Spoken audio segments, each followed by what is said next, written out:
Então, eu creio que essa pergunta, ela não é simples de ser respondida, mas ela precisa ser trabalhada, ser discutida, ser debatida, né? Ser compartilhada. Cada pessoa traz a sua contribuição. Mas tem alguma coisa que eu acho que é fundamental na prática da psicoterapia, como é inclusive o título de um dos livros de Jung, né? Que é a vida do analista, né? Como ele vive a vida dele, né? Qual é a atenção que ele devota aos processos psíquicos dele, qual é a relação de paixão que ele tem com os seus próprios sintomas, né? Se ele foi capaz de descobrir e consolidar uma percepção do tipo: meus sintomas falam de mim, meus sintomas contam coisas para mim, minhas dores, meus sofrimentos, a minha história e os meus traumas, tudo aquilo que me constitui tal como eu sou agora, nesse exato momento, são expressões de linguagem simbólicas que querem falar comigo, que querem me dizer alguma coisa, que querem me contar sobre mim mesmo, sobre a minha história, para que eu possa alcançar aquele estado mental que nós poderíamos falar e chamar de compreensão. Nós não podemos resolver todos os problemas de nossa vida. Nós não podemos resolver todos os problemas que nos circundam, né? Mas nós podemos consolidar uma posição, uma estrutura mental que compreende, que compreende. É isso que deve ser buscado. O que se deve buscar é uma estrutura mental capaz de acolher os imprevisíveis, os inevitáveis, aquilo que constitui a nossa história, aquilo que nos chega do mundo, aquilo que nos chega através do mundo interior e do mundo exterior.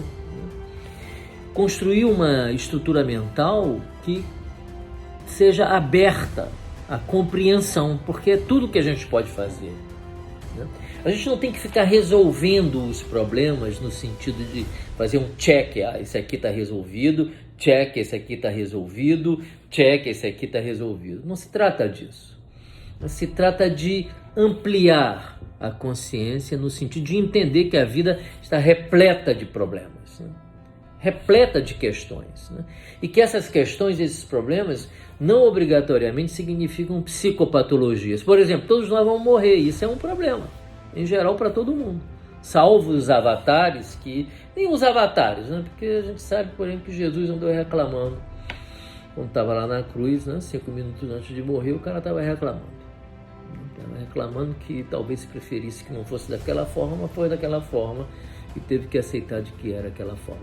Não é agradável para ninguém saber que você vive e que você daqui a pouco vai morrer. Não é agradável saber que podemos morrer a qualquer minuto, né, da nossa vida, né? Não é agradável saber que as pessoas que a gente ama podem morrer primeiro do que a gente, né? Vai ter que enterrar essas pessoas, vai ter que estar lá, chorar, entrar em luto, né?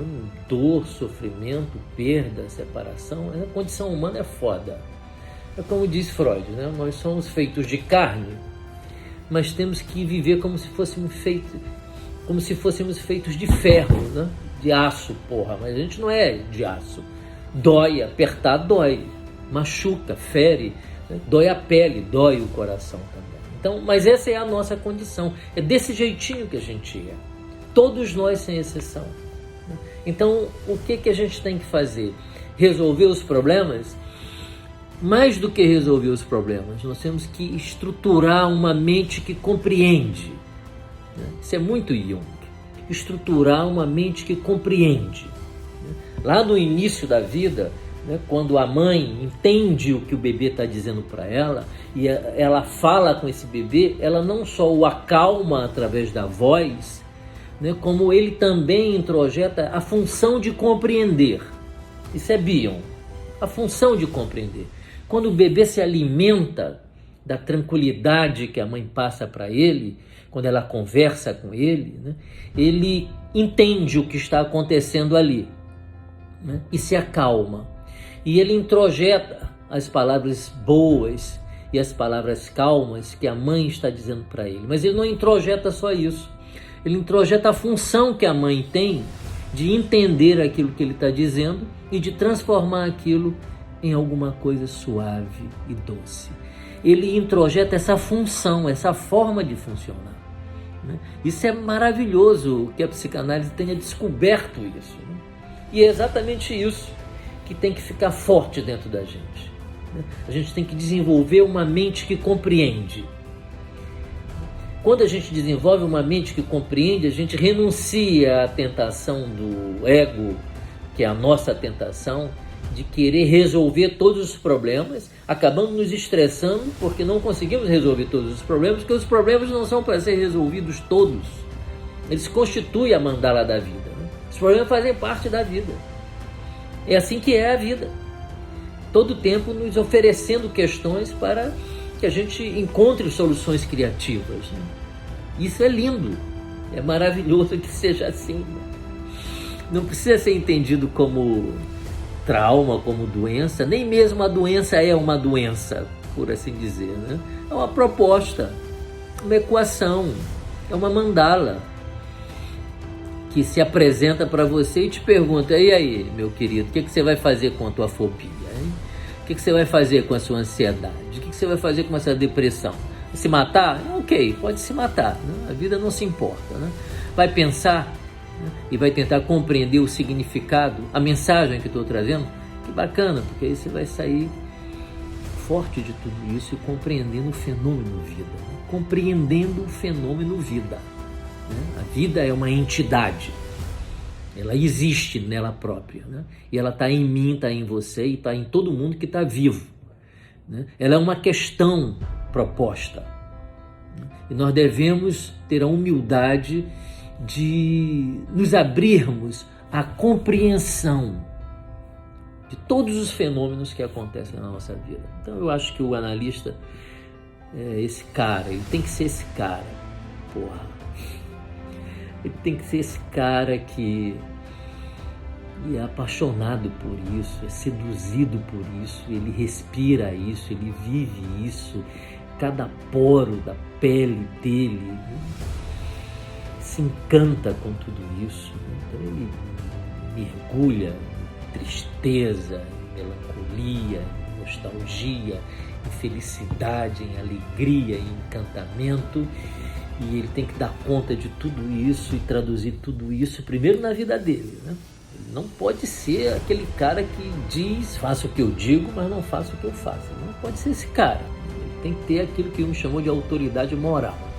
Ele tem que ter feito a experiência dele. E a partir dessa autoridade moral, ele pode chegar e trazer essa pauta no trabalho dele, que é, tem que assumir o que está acontecendo, sem mimimi. Sem mimimi.